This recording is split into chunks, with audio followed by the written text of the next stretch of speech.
পরের দিন সকালে ঘুম থেকে উঠেই বেরিয়ে পড়ল দীপ। বেশ কিছু ইনফরমেশন কালেক্ট করতে হবে। তার সহযোগী সাইফুর সাথে থাকবে। কালকে তরুর সাথে ছিল বিধায় সাইফকে না করেছিল দীপ। কাজের ব্যাপারে একনিষ্ঠ দ্বীপের সারা রাত এমনিতেও ছটফট করতে করতে কেটেছে। কখন শেষ হবে? তরু যখন ঘুম থেকে উঠল তখন 8:30 বাজছে ঘড়িতে। এলামের কর্কশ শব্দে তারা চিহ্ন রক্তিতে তেতো হয়ে উঠল তার মুখ। এত রাত করে শুয়েছে বিধায় খারাপ বেশি লাগছে। ধীরে সুস্থে একদম কলেজের জন্য তৈরি হয়ে নিচে নামল সে। আসার পথে একবার দ্বীপের রুমেও উকি দিল। বিছানাটা পুরোদস্তুর ফাঁকা পড়ে আছে, যদিও সেটা গুছানো।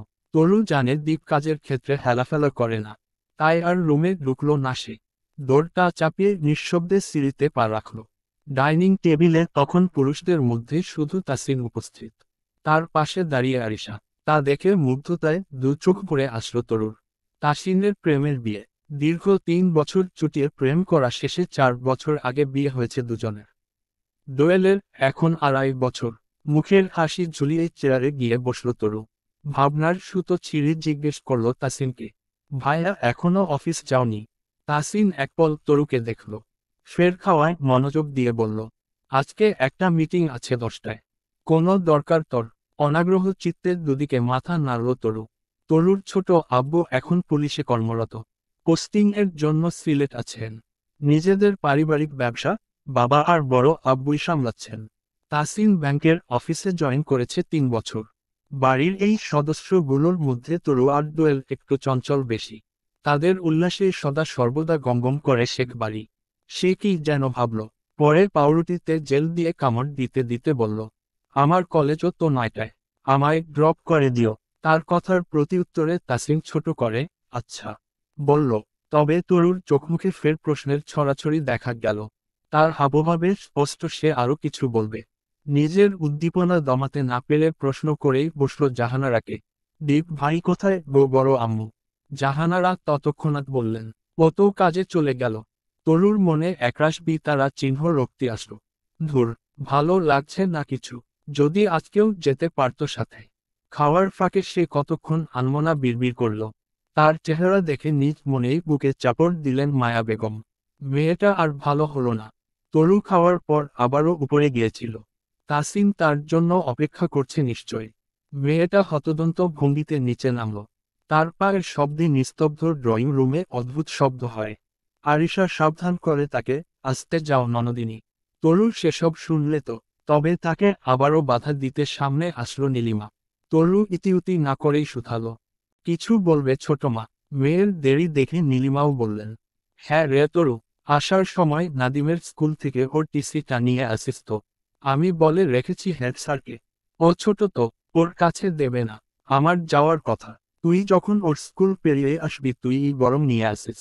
তরু অবাক হলো, মাথায় খেলল না কিছু তার। তার বোকা কণ্ঠস্বর, কেন ছোট মা, ওই স্কুল ভালো না নাকি? কয়েকদিন পর নাদিমের পরীক্ষা, এখন টিসি কেন? তরুর চোখে মুখে আশ্চর্যের ভাব, যেন মহাভারত শুদ্ধ হয়ে যাচ্ছে। তার প্রশ্নে নীলিমা একইভাবে বললেন, আসলে তোর ছোট আব্বু চাচ্ছিলেন আমিও সিলেট যাই। ওখানে একা থাকেন, বুঝতাই তো পারছিস। একা একা রান্নাবান্নার ঝামেলা, তার উপরে। তরু মাঝপথে কথা কেড়ে নেয়, তার মানে তোমরা থাকলে আমি সিলেট গিয়ে বেড়াতে পারবো? মায়া বেগম এতক্ষণ শুনেছেন সব। মেয়েকে ধমক দিলেন তিনি, তোর বেরানো ছাড়া আর কাজ নেই। বড় হচ্ছে তবুও চঞ্চলতা কমছে না। বাইরে থেকে তখন তাসিনের গলা শোনা গেল, এই তরু, তাড়াতাড়ি আয়। আসছি ভায়া। তরু চলে গেলে নীলিমা মায়াকে বললেন, মেয়েটাকে সবসময় ধমকের ওপর রাখেন কেন ভাবি? একটু চঞ্চলতা তো এর বয়সই করবে নাকি? মায়া আর কথা না বলে প্রস্থান নিলেন সে স্থান হতে। জাহানারা বললেন, কোনোদিন যাবি নীলিমা? তোর ভাই সেদিন আমায় বলল তোদের যাওয়ার কথা। নীলিমা সোফার কুশন ঠিক করে বলল, দেখি বড় আপা এই সপ্তাহেই হয়তো। তরুর কলেজ ছুটি হলো 1টায়। বান্ধবী তিশাকে বিদায় দিয়ে নিজেদের গাড়িতে উঠতে উঠতে তার চোখ পড়ল রাস্তার অপর পাশে। জিন্স টপ পরিহিত মেয়েটাকে কোথায় জানি দেখেছে সে। ড্রাইভারকে বলে সেদিকে এগুলো তরু। ব্যবসা গরমে গাড়ি টাড়ি এখন কম। তরু নিঃশব্দে আলগোছে গিয়ে দাঁড়ায় সেই মেয়ের পিছনে। হালকা ইতস্তত গলায় ডাক দেয়, আপনি নাফিজা আপু না? পরিবেশটা তখন খানিকটা নীরব। নাফিজা রিকশার জন্য দাঁড়িয়ে আছে। সময় পেরিয়ে গেলেও খালি রিকশার দেখা মেলেনি বলে মেয়েটা নিজ ধ্যানে মগ্ন তখন। সুদূর দৃষ্টি রাস্তার প্রত্যেকটা খাঁজে খাঁজে, এদিকে একদম খেয়াল নেই। হঠাৎ কারো কণ্ঠ পেয়ে তারা চিহ্ন মুখে উঠল মেয়েটা। ততক্ষণাৎ পাশ ফিরে তরুকে দেখে কুচকানো ভ্রু আরো কুচকে গেল তার। পিটপিট করে চেয়ে থেকে সন্দেহী গলায় বলল, তুমি তরুণীতি শেখ? রাইট। তরু হাফ ছাড়ল। তার মানে তার আন্দাজ ঠিক। সে অল্প স্বল্প মাথা দোলায়। এতে আশ্বস্ত হয় নাফিজা। তরু জিজ্ঞেস করল, আপনি এখানে কেন? আপু, আমার অফিসটা এদিক দিয়ে যেতে হয়। এখন দেখো না, কোনো রিকশা পাচ্ছি না। মেয়েটার কণ্ঠে তারা চিহ্নতাশা, চোখ মুখেও তারা চিহ্ন রক্তি ভাব বোঝা যাচ্ছে। তবে তরু কথা না বলে একখানে চেয়ে রইল নাফিজার গোলগাল ফর্সা মুখটায়। রোদের কারণে গালগুলো কেমন লাল হয়ে উঠেছে। তার দিকে এভাবে চেয়ে থাকতে দেখে নাফিজার গলা ছাড়ল। একটু ইতস্তত করে প্রশ্ন করল, কিছু বলবে তুমি? তরু ভনিতা করল না, সোজাসাপটা প্রশ্ন ছুড়ে দিল, কাল রাতে দীপ ভাইকে আপনি কল দিয়েছিলেন, তাই না? প্রশ্নের ধরন আর তাকানোর ভাবভঙ্গিমা দেখে নাফিজা ভতারা চিহ্ন রকে গেল। কোথাকার কোন প্রশ্ন করছে এই মেয়ে? দীপকে সে কল দিলেও তরু জানবে কিভাবে? কেমন একটা অস্বাভাবিক ভাব তার, কেমন জহুরি দৃষ্টি, যেন চোখ দিয়েই বলছে সব। দুজনের চোখ অনেকটা একরকম মনে হচ্ছে না। সে হতভম্ব ভাব কাটিয়ে পাল্টা প্রশ্ন করল, তুমি কি করে জানলে? আমি তো তার অ্যাসিস্ট্যান্ট। চটপটের উত্তর দিল তরু। এ প্রশ্নের উত্তর তার জিভের ডগাতে ছিল, যেন সে জানত তাকে এখন এটাই জিজ্ঞাসা করা হবে। অপর পাশে নাফিজা অবাকের চূড়ান্ত পর্যায়ে চলে গেল। বলে কি, সে তো ভেবেছিল দীপ হয়তো নিজের অফিসে তখনও। কিন্তু এই বাচ্চা মেয়ে দীপের অ্যাসিস্ট্যান্ট কি করে হলো? নাফিজা আবারও শুধালো, তোমায় দেখে তো যথেষ্ট ছোট মনে হচ্ছে আমার কাছে। কোন ক্লাসে এখন? Inter second year. ছোট নই। তুমি সত্যিই দীপের অ্যাসিস্ট্যান্ট? নাফিজার মুখ দেখে তরুর হাসি পেল। মেয়েটা সত্যিই তারা চিহ্ন রকে গেছে। বিশ্বাসের ছিটফোঁটাও নেই নাফিজার মুখে। তার বদলে সেখানে একরাশ অজানা কৌতূহল। সে মুখ দেখে তরুর ভালো লাগলো প্রচুর। নিজেকে কেমন নিজের কাছেই বড় বড় মনে হচ্ছে। সে ভাবল, এখন থেকে সবাইকে বলবে সে দীপের অ্যাসিস্ট্যান্ট। সে নিজের হাসি চেপে রাখল সন্তর্পণে। বলল স্বাভাবিক গলায়, অ্যাসিস্ট্যান্ট না হলে এত রাতে ওনার কাছে কি করতাম? আজব। আর তাছাড়া এসব কাজের ট্রেনিং ছোট থেকে শিখে রাখতে হয়। নাফিজা আরও ঘাটতে গিয়েও চুপ মেরে গেল। কিন্তু এটা তো বিশ্বাসের কথা বলেও মনে হচ্ছে না। কালকে দীপকে যতটুকু দেখেছে তাতে মনে হয় না এমন মেয়েকে সে নিজের অ্যাসিস্ট্যান্ট রাখবে। রিকশা ইতিমধ্যে পেয়ে গেছে। শুধু কৌতূহল নিয়ে সুথাল, তুমি কি করে বুঝলে ওটা আমি? কালকে তো আপনার গলা শুনলাম। এতটুকু বলতে না পারলে আবার কিসের অ্যাসিস্ট্যান্ট হলাম? নাফিজা তার দিকে তাকিয়ে থেকেই রিকশায় উঠল। এমনিতেই রিকশা পাওয়া যাচ্ছে না। এটা মিস হয়ে গেল আরেক ঝামেলা। বিষয়টা তরুর কাছে মজার মনে হলো। বেশ জব্দ হয়েছে। নিজ মনে হাসতে হাসতে গাড়িতে গিয়ে বসল সে। গাড়ি থেকে নামলো নাফিজা। মাথায় তখনও সমান্তালে তরুর কথা ঘুরছে। সে দেখল দীপ তাদের বাড়ি থেকে বের হয়েছে। সাথে আরেকটা ছেলে। দীপের মতোই তো দেখা যাচ্ছে, তবে ততটা ফর্সা নয়। নাফিজা সেদিকে দৃষ্টি না দিয়ে ভাড়া মিটিয়ে হতদন্ত হয়ে সে দীপের সামনে আসলো। উচ্ছ্বসিত পদক্ষেপ তার। এসে বলল, সে কি স্যার, আপনি আজকেও এখানে? দীপ কি জবাব দেবে সে কথার? সাইফ একটু দীপের মুখের দিকে চেয়ে নাফিজাকে দেখল। জি, কাজ ছিল। দায়সারা জবাব দীপের। মেয়েটা তখন এক ধ্যানে চেয়ে রয়েছে তার দিকে। আর চোখে সেটা লক্ষ্য করে সাইফ কাশল একটু। গলায় শব্দ করাই ধ্যান ভাঙল তার। দীপ বাইকে বসে গাড়িতে চাবি দিতে দিতে বলল, পরের বার থেকে এত রাতে কারো মোবাইলে ফোন দিবেন না আশা করি। আপনার মতো সাংবাদিকের কাছ থেকে এটা আশা করা যায় না। এটুকু বলেই দীপ চলে গেল। পরপর সাইফও ছুটল, তাদের চলন্ত চাকা দুটোর দিকে তাকিয়ে। নাফিজা হা হয়ে রইল। এরা কারা? বোন ভাই মাত্র কয়েকটা শব্দ শুনেই চিনে ফেলল। এদের মাথায় আছেটা কি? আশ্চর্য, আশ্চর্য। বিড়বিড় করতে করতে সে বাড়িতে ঢুকল। এত চতুর, নিজের সাথে সাথে বোনকেও প্রশিক্ষণ দিচ্ছে বোধ হয়। দীপ যখন বাড়িতে প্রবেশ করল তখন ভরা সন্ধ্যা। ড্রয়িং রুমে বসে টিভি দেখছে তরু। আর কেউ নেই। নাদিম দোয়েল ঘুমিয়ে আছে। জাহানারা, মায়া আর নীলিমা নামাজের প্রস্তুতি নিচ্ছেন। জুতোর খটখট শব্দটা কানে বাজছে বেশ। লোকটা কারোর সাথে উচ্চস্বরে কথা বলতে বলতে আসছে। ড্রয়িং রুমের সোফায় বসেও কতক্ষণ ছাড়ল ওপাশের ব্যক্তিকে। মনে হচ্ছে তার অতি অপছন্দের কোনো কাজ করেছে অপর পাশের ব্যক্তিটি। চোখ মুখ হালকা লাল। তরু কতক্ষণ টিভির দিক চেয়েও কান খাড়া করে রাখল। অথচ তাকে দেখে মনে হচ্ছে টিভি দেখা ছাড়া এই ভূখণ্ডে তার আর কোনো কাজ নেই। ফোন কেটে সোফায় কতক্ষণ মরার মতো পড়ে রইল দীপ। চোখ বন্ধ করে খাটটাও ডলেছে হাতে বেশ কয়েকবার। রেগে আছে লোকটা। টিভি থেকে আসা শব্দে দীপের ফর্সা মুখটায় বিরক্তিরা হুটোপুটি খেল। শরীরের শার্ট ভিজে আছে। সে উঠে দাঁড়িয়ে যাওয়ার পথে তরুকে বড় অধিকার মিশিয়ে হুকুম করল, আমার রুমে এক কাপ চা দিয়ে যা। কুইক বলিয়ে আর দাঁড়ালো না। ফ্রেশ হতে হবে। আজকে রাতেই জামালপুর যেতে হবে। সাইফেরও যাওয়ার কথা ছিল। তাকে অন্য কাজ করতে হবে। একা একা যেতে হবে ভেবে মেজাজ আরো খারাপ হচ্ছে। কেস সলভ হওয়া পর্যন্ত কাউকে বিশ্বাস করা ঠিক হবে না। সাথে কেউ থাকলে যদিও একটু ভালো লাগতো। তার যাওয়ার পানে চেয়ে থেকে রান্নাঘরে গেল তরু।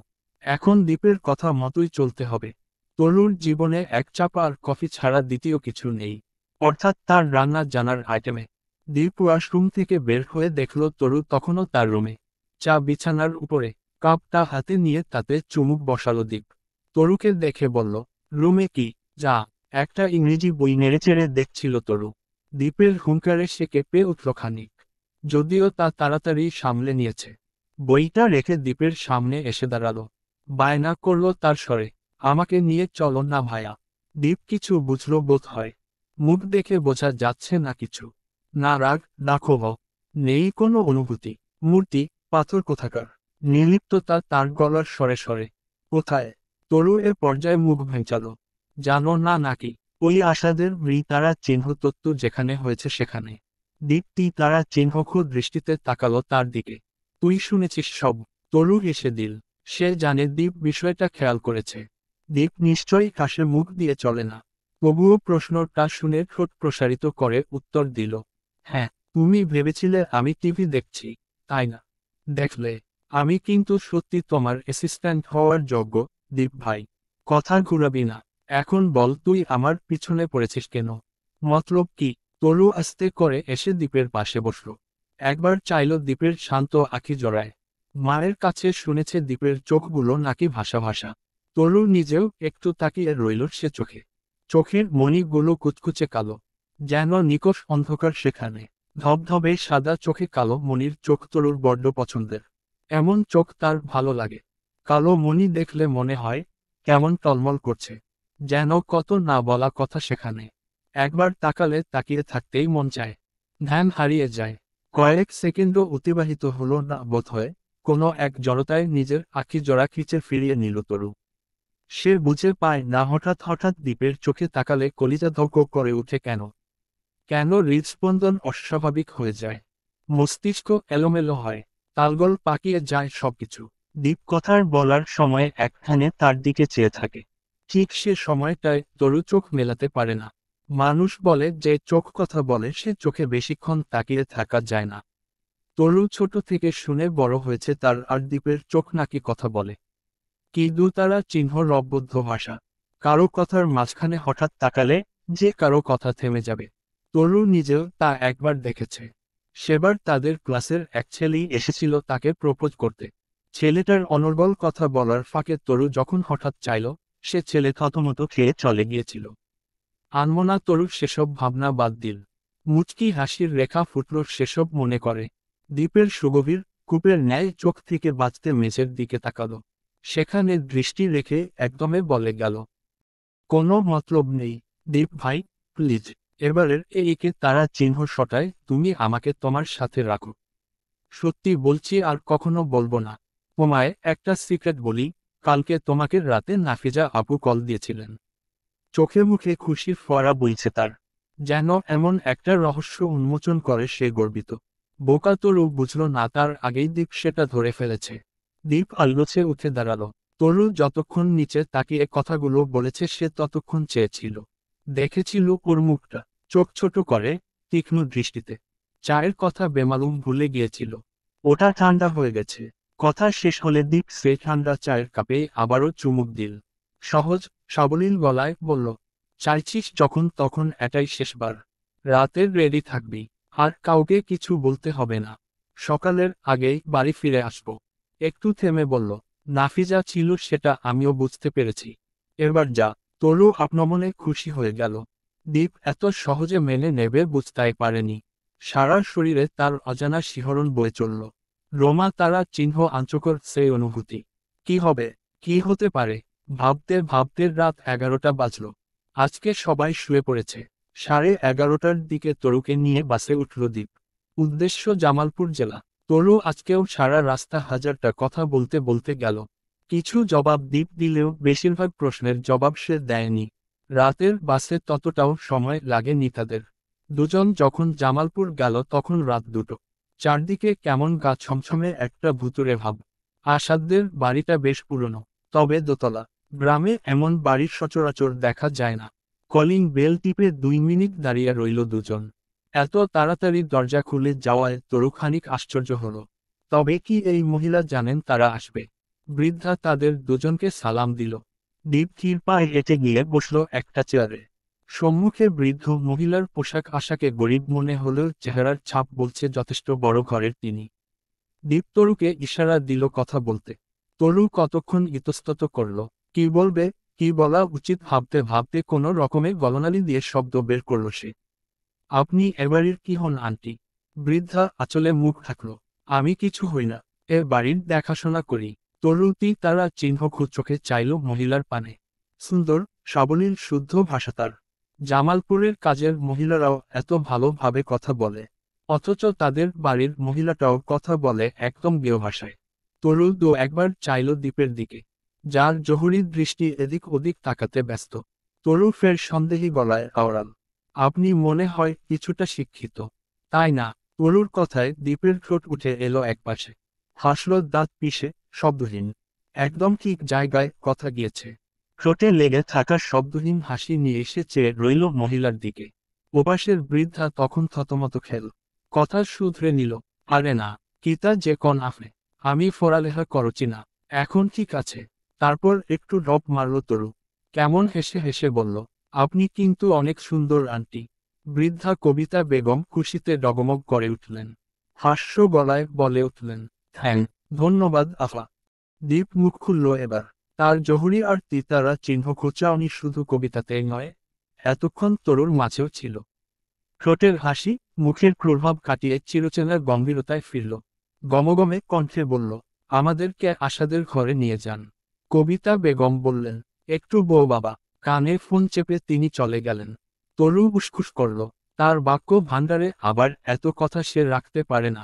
ড্রয়িং রুমের মৃদু মোমবাতির আলোয় সে ডেকে উঠল, দীপ ভাই, যাও বলার বাড়িতে গিয়ে বলবি। তরু আর কথা বলল না। কবিতা বেগম তাদেরকে আশাদের ঘরে নিয়ে গেলেন। দুজন কতক্ষণ সেখানে তল্লাশি করে জঙ্গলের কাছটায় আসল। কবিতা বেগম আসতে চাইলে দীপ না করল। অগত্যা তিনি আর গেলেন না। বাড়ির পিছনের অংশটা গভীর জঙ্গলের মতো। চারদিকে শুধু ঝিঝি পোকার আওয়াজ। তরু ভয় পেয়ে দ্বীপের হাতটা খাবলে ধরে রাখল। তার কাঁপাকাঁপি দ্বীপ নিজেও টের পেল। তবুও কিছু বলল না। একবার ভয় পেলেই শিক্ষা হবে। তরুর কাঁপন সময়ের সাথে সাথে বাড়ল। হাতের হিংস্র থাবা দ্বীপের বাহুতে। দ্বীপ অন্ধকারে নিজের হাতে তাকাল। কি মনে করে যেন আবারও হাসল। ঝুঁকে তরুর কানের একটু দূরত্বে মুখ নিয়ে গেল। গলা নামিয়ে ফিসফিস করে বলল, দেখ নিজি, ভূত। তরু মুখে হাত দিয়ে চিৎকার দিল, আল্লাহ! দীপ ভাইয়াগো আমাকে ভয় দেখিও না, এমনিতেই জমে যাচ্ছি। দীপ তরুর অগোচরে আরো একবার হেসে উঠল। একদিনে এতবার হাসা হয়নি আগে কখনো। পরে আর দুজনের মধ্যে কথা হয়নি। প্রায় 1 ঘন্টার মতো সেখানে কাটিয়ে 3টার দিকে পুনরায় গাড়িতে উঠল দুজন। বাড়ি পৌঁছাতে পৌঁছাতে 6টা বাজল। তরু ঘুমঘুম চোখে গিয়ে শুয়ে পড়ল। দীপ আরও কতক্ষণ স্টাডির পরে ঘুমাতে গেল। আর একদিন দরকার, তার মধ্যেই সমাধান পাওয়া যাবে। পরশু নিজের চূড়ান্ত সিদ্ধান্তে পৌঁছাবে দীপ। এর আগে একবার তরুকে নিয়ে আবার এমপির বাড়ি যেতে হবে। কেসটা ততটাও জটিল নয়। যেহেতু এ যাত্রায় তরুর সাথে থাকতে চাইছে তখন না হয় থাকুক।